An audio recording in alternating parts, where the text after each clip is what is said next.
and it is Friday afternoon, and we have covered off some ground, but not all the ground. I just wanted to bring attention in my remarks to the continual letters that we've been receiving from WE's charities lawyers that I believe is turning into a form of harassment and intimidation of our committee. We've had a number of letters where they've questioned what we've asked. They've claimed we made false statements. The latest one, and I have to bring it forward now because I couldn't bring it forward earlier, was the April 12th letter about comments that certain members of this committee made while explaining the committee's work to ABC7 San Francisco KGO News. The report was nonprofit involved with 1,400 schools being investigated by Canadian committee. I was one of those people interviewed. I think my remarks are very straightforward. I was asked about their huge holdings. I said, why does a charity need all this property? That's just the problem with the group is we don't see the transparency. We're told it has to do with helping children, but tracking and figuring out this has pretty much stumped a parliamentary committee.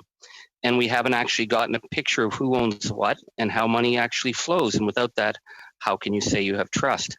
That's a pretty straightforward thing, and it's also within the right of committee members to talk about committee work.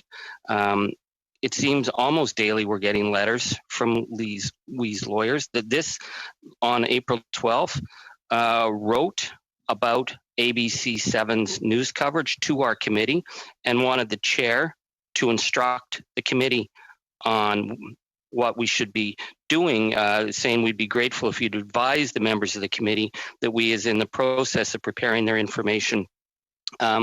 We don't need to be told by our committee chair through the lawyers for WE what WE is doing and what we should be saying in public. I think that is a form of harassment. We see, Mr. Chair, a pattern that, for example, this afternoon or this morning, we got another letter from WE lawyers attacking one of our witnesses. And that letter that was sent to our committee was coordinated with Guy Journo, the high-priced, very famous conservative lawyer who's written an article attacking that witness and attacking our committee. I have been involved in Parliament for 17 years. We have taken on some big issues. We have taken on some big players. I have never seen a committee continually harassed by these kind of legal intimidations.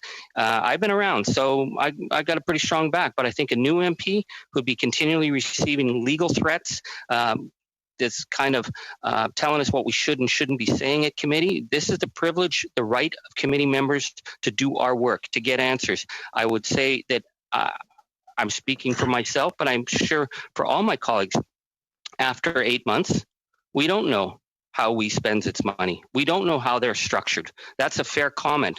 The question in the California investigation was that WE seemed unable to answer how many schools it actually built with money raised with California donors.